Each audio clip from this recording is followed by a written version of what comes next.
Dando continuidade, então, à resolução aí da nossa lista de exercício de número 3, vamos agora para a questão de número 6.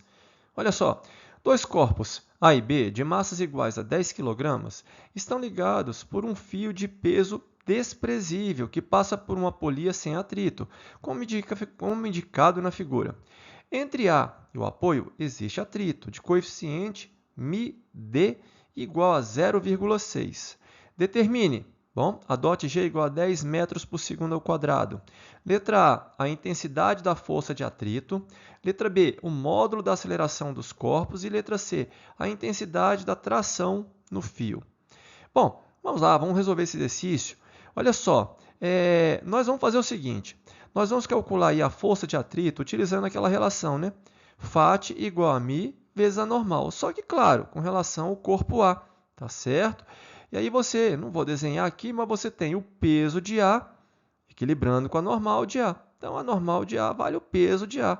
E o peso de A massa vale 10 kg, a gravidade local vale 10, portanto, a normal, bem como o peso, vale 100 newtons. Vezes o coeficiente de atrito, olha, por haver aqui movimento relativo, né, ele deve estar se referindo aqui a um coeficiente de atrito dinâmico ou cinético, tá certo? 0,6, então 0,6 vezes 100, 60 newtons é a força de atrito aí, olha, que está atuando aqui no corpo A. Corpo B não, tá certo? Vamos aí para a letra B, o módulo da aceleração dos corpos. De novo, olha, você vai considerar isso aqui como um sistema único, tá? O A e o B, uma coisa só, tá certo? Só que se não tivesse atrito, tudo bem que a força externa aqui ao sistema seria simplesmente o peso de B. Mas além do peso de B, eu tenho a força de atrito aí, no caso, né, um atrito dinâmico, que atua no corpo A. Então, olha, para você encontrar a força resultante, você vai pegar a diferença entre o peso de B e a força de atrito. Claro que você não vai imaginar que a força de atrito vai ganhar do peso. E aí o corpo B vai subir acelerado, nada disso, tá? Quando muito, essas duas forças elas vão empatar. Mas não é nenhum caso. Olha só, se você for calcular o peso de B, quanto é que vale o peso de B? A massa dele vale 10, gravidade 10, o peso dele 100 newtons, como nós até calculamos aqui para a normal do corpo A. E 60 newtons é a força de atrito, então claro é que o peso de B ganha da força de atrito, portanto eu tenho como força resultante peso de B menos a força de atrito, vai ser igual à massa do sistema, massa total, vezes a aceleração. Só substituir agora os números, nós vamos encontrar a aceleração valendo 2 metros por segundo ao quadrado, ok? Olha, para a letra C, você pode olhar tanto para o corpo A, como também para o corpo B, que a tração aqui, olha, que atua no corpo B, é exatamente a tração que está atuando aqui no corpo A, tá certo? Eu vou olhar para o corpo B, tá? Então, olha, para o corpo B eu tenho o seguinte, então eu tenho essa tração aí, olha, tracionando o corpo B para cima, mas claro é que todo o sistema está sendo acelerado e no caso o corpo B está sendo acelerado para baixo. Então, o peso de B, claro, tem que ganhar da tração. Não tem outra forma, não é verdade? Então, a força resultante no corpo B vai ser o peso de B menos a tração. Isso vai ser igual a massa de B vezes a aceleração do corpo B, que nós já encontramos aqui, né, na letra B, olha, só substituir então o peso de B 100 menos a tração vai ser igual a massa de B, que vale 10 kg, vezes a aceleração, que vale 2 metros por segundo ao quadrado. Portanto, a tração aí no corpo B está valendo 80 newtons. Ok? Tá vendo? É uma questão bem simples, tá? A maior parte desses exercícios você pode considerar tudo como sendo um sistema só. E aí você vai somar as massas, tá certo? Questão de número 7. Federal aí, Fluminense, né?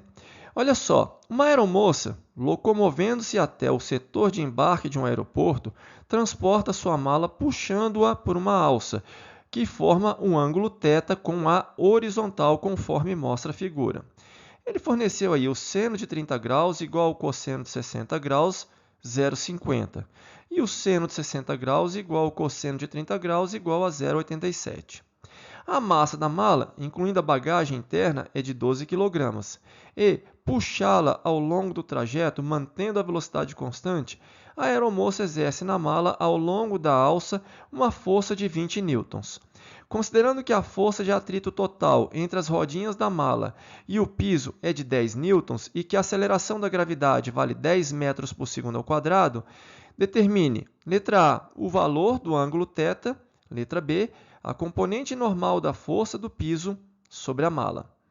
Tá aí a figura que foi colocada no enunciado. Então vamos lá, vamos resolver esse exercício, bem tranquilo, tá? Não tem muito segredo, mas olha, você tem sempre que pensar aí nas forças que estão atuando no objeto. No caso, na mala, né? Então nós temos aí, olha, a seguinte situação.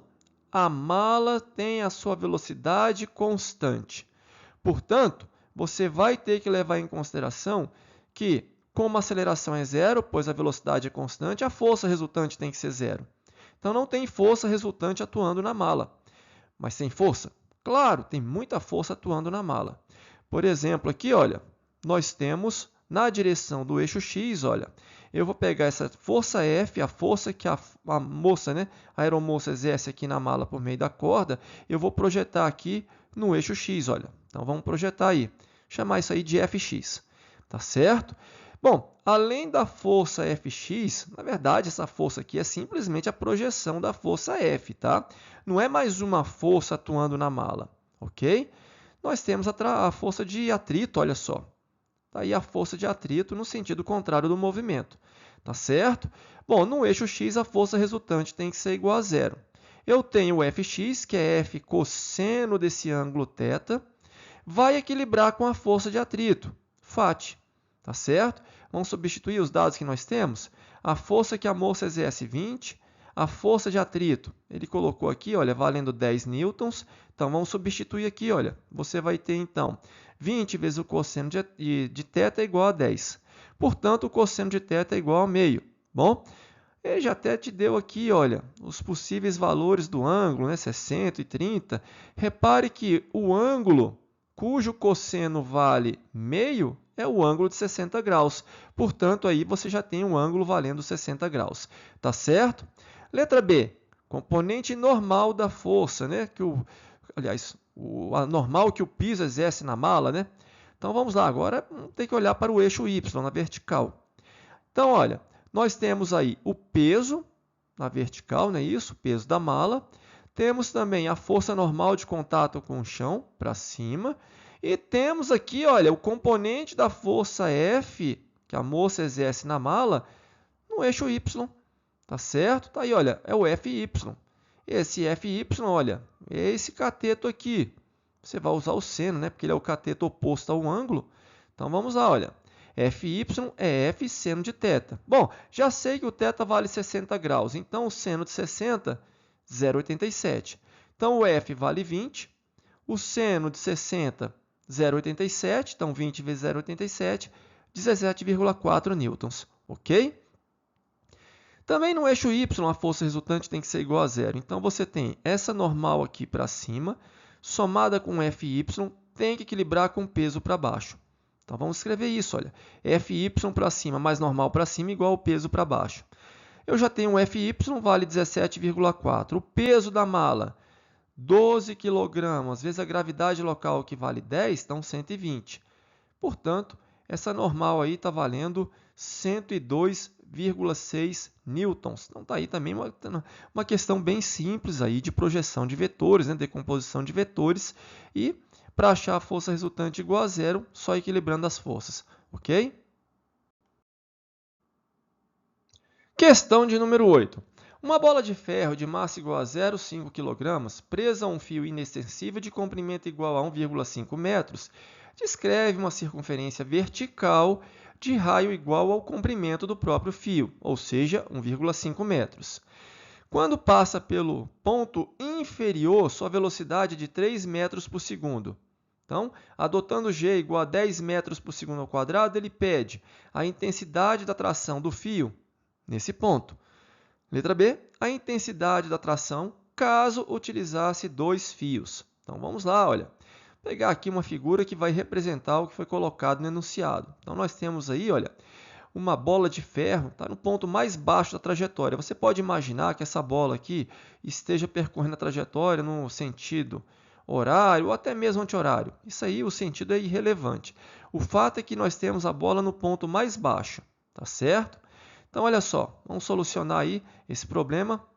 Para a letra A, eu vou levar em consideração, claro, que a gravidade está na vertical aqui para baixo, tá certo?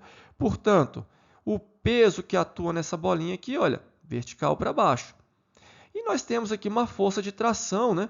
Que essa corda aqui exerce, né? Esse fio, ele colocou aqui, né? Um fio inextensível, tá certo? Para manter essa esfera aqui na trajetória circular.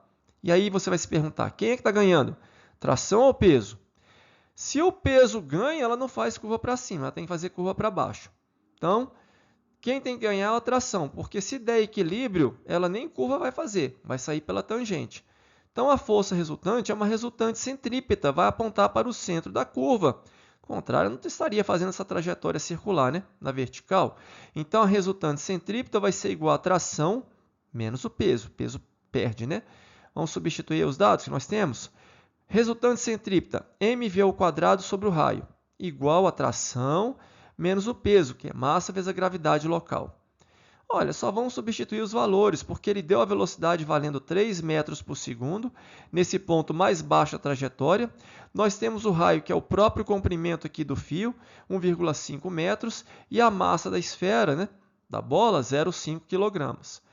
Tração menos o peso dela, 0,5 vezes a gravidade local, 5. Portanto, a tração aí está valendo 8 newtons. Tá? Na letra B, a situação também tem que ser igual a 8 newtons, como força resultante aí para a tração. Porém, são duas cordas. Então, cada corda aí, olha, sustenta metade dessa tração. Portanto, 4 newtons. Tá certo? Então, bem tranquila essa questão também, não tem muito segredo. Questão de número 9. Um corpo descreve um movimento num plano vertical, semelhante ao exercício anterior, né?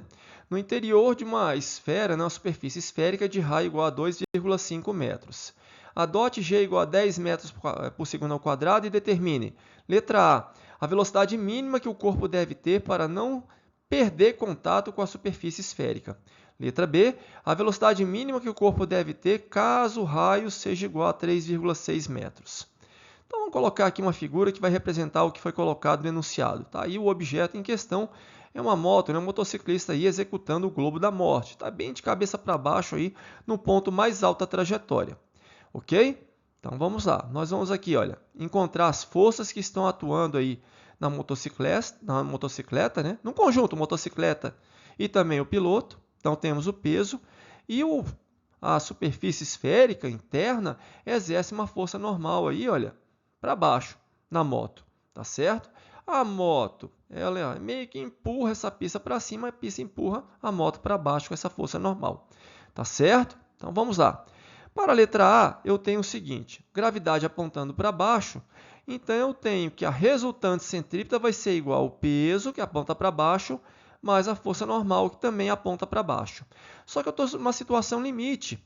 Na verdade, num ponto aqui, olha, bem extremo aqui da superfície esférica, na parte interna, a moto, de fato, não toca nessa superfície, tanto que a normal tende a zero. Essa é a situação limite. Tá? Não é que ela não perde, ela perde sim contato, mas é tão desprezível o ponto que eu nem vou precisar me preocupar com os demais pontos, mas exatamente nesse ponto ela perde contato sim, portanto, a normal tendendo a zero, a única força que resta é o próprio peso, então a resultante centrípeta vai ser igual ao peso. Repare que não vai depender da massa, você vai simplificar a massa dos dois lados da igualdade. Portanto, a velocidade só vai depender das características físicas da curva. R, que é o raio da curva, vezes a gravidade local, que aponta aqui, olha, na vertical para baixo. Tá certo? Substituindo os valores, eu tenho o raio valendo 2,5, gravidade valendo 10, colocou aqui no enunciado, né? Portanto, eu tenho 25, raiz quadrada de 25, 5 metros por segundo. Tá? Olha, o cálculo seria o mesmo se você tivesse um globo da morte, aí, né? Uma esfera com raio de 3,6 metros. Aí você teria encontrado a velocidade valendo 6 metros por segundo. Ok? Questão bem simples também, não tem muito segredo. É só prestar atenção, né? Você tem que ler o que está no enunciado e prestar atenção aqui na hora de representar no seu diagrama de corpo livre. Vamos pensar assim, tá? Questão de número 10. PUC, São Paulo. Um operário eleva um bloco de massa igual a 50 kg até uma altura de 6 metros por meio de um plano inclinado sem atrito, de comprimento igual a 10 metros, como mostra a figura abaixo. Sabendo que a aceleração da gravidade vale 10 metros por segundo ao quadrado e que o bloco sobe com velocidade constante, determine: letra A intensidade da força exercida pelo operário em newtons e letra B, o trabalho que ele realiza nessa operação, em joules. Então vamos lá, vamos resolver esse problema. Olha só, a primeira coisa que eu vou identificar aqui para resolver a letra A é o Px, tá certo? Então tá aí o Px. Repare que, na verdade, o que eu tenho como força atuando no objeto é o peso na vertical e a força normal inclinada, tá? Mas eu vou pensar em termos de Px porque o Px é que se opõe ao movimento aqui, olha, ao longo do plano inclinado, tá certo?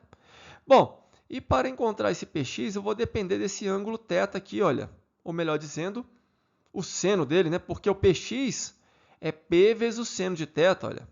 E quem é o seno de θ? Cateto oposto, 6, sobre cateto adjacente, que vale 10. Portanto, multiplicado por 500, eu vou encontrar 300 newtons, ok? Bom, não é isso que ele pediu, né? Ele quer saber simplesmente qual é a força que o operário exerce. Acontece que você tem que prestar atenção aqui, olha, para essa colocação no enunciado. A velocidade é constante em módulo, tá? Vai acabar sendo constante em módulo, direção e sentido. Ele sobe aqui, olha, com a mesma velocidade. Isso porque, olha, nós temos uma força de tração exercida aqui pelo operador, tá? Transmitida essa força aqui, olha, ao longo do fio, tá certo? E aí, quem é que ganha? Olha, se a velocidade é constante, a aceleração é constante. Se a aceleração é constante, a força resultante é constante. Então, ninguém está ganhando. O Px vai ser igual à tração, tá certo? Então, substituindo os dados, eu vou encontrar aqui a tração aí, a força F, né? Está valendo 300 newtons, ok? Mesmo que o Px, olha, porque ele sobe com velocidade constante. Letra B. O trabalho que esse operário aqui realiza, né? Então, vamos lá, olha. O trabalho realizado pelo operador vai se opor ao trabalho realizado pelo peso. Acontece que o trabalho realizado pelo peso não depende da trajetória, só depende da diferença dos níveis, tá certo? E aqui está bem claro qual é a diferença dos níveis, 6 metros, tá? Então, o trabalho do operador vai ser igual ao oposto do trabalho realizado pelo peso.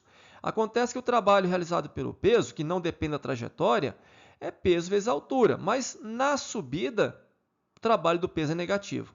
Portanto, o trabalho efetuado aí pelo operador vai ser igual a, você tem aqui a força, tá certo? Que é exatamente o peso do bloco, 500 newtons, vezes o deslocamento aqui de 6 metros. Ele não depende da trajetória, só depende da diferença dos níveis de altura, tá? Eu poderia ter calculado aqui o trabalho dessa força de tração? Poderia. É o deslocamento de 10 metros, tá certo? Vai dar no mesmo, que seriam 300 newtons vezes o deslocamento de 10, 3.000 joules. Então, repare que o trabalho do peso não depende da trajetória. O peso ele é uma força conservativa. E, claro, na subida ele é negativo. Tá certo? Então, tá aí, olha, 3.000 joules é o trabalho realizado aí pelo operador. Vamos lá, então, para a nossa última questão da lista, questão de número 11. Certa mola presa a um suporte sofre alongamento de 8 centímetros quando se prende à sua extremidade um corpo de peso igual a 12 newtons, como mostra a figura 1. A mesma mola, tendo agora em sua extremidade o peso de 10 newtons, é fixa ao topo de um plano inclinado de alfa, sem atrito, como na figura 2. Sendo o seno de alfa igual a 0,60, nesse caso, o alongamento da mola é em centímetros. Então, está aí as figuras que foram colocadas no enunciado, né? Figura 1 e figura 2. Então, vamos lá, vamos para a solução. Já vamos observar aqui na figura 1 as forças que estão atuando no corpo, tá? Nesse corpo aqui que está preso à mola. Nós temos o peso e também temos a força elástica. Acontece que peso e força elástica, nesse caso, vão se equilibrar. Portanto, eu posso escrever que a força elástica vai ser igual ao peso. Força elástica, por sua vez, é a constante K vezes a deformação x. O peso, ele até, olha, te deu aqui o peso, 12 newtons, tá? Pode substituir aqui. Aí você vai encontrar que o K é 12 sobre a deformação de 8 centímetros. Portanto, o K vale 3,5 de newton por centímetro. Isso aqui está certo? Tá certo. Tá? Não é unidade no sistema internacional, porque no sistema internacional a deformação teria que ser em metros. Mas newtons por centímetro também é unidade aqui da constante K. Ok? E a gente vai usar exatamente esse valor aqui para o segundo procedimento aqui. Olha só, na letra B. Nós temos o Px, letra B não, né? Nem tem letra. Nós temos o Px ao longo do plano, tá? Peso do corpo ao longo do plano e temos a força elástica também, olha. Pronto, de novo, você tem um Px equilibrando com a força elástica. Então, a força elástica é igual ao Px. A força elástica, por sua vez, é a constante da mola, que vale 3,5. Tudo bem que está em centímetro, não tem segredo, pode deixar. Então, 3,5 é a constante K, vezes a deformação da mola. Isso vai ser igual, olha, ao Px aqui, olha, do objeto. E quem é o Px? É o peso dele, que vale 10 newtons, vezes o seno de alfa, que vale 0,6. Portanto, a deformação sofrida aqui pela mola, nesse caso, está valendo aí 4 centímetros. Tá certo? Bom, terminamos por aqui. Te vejo aí na próxima aula. Até lá!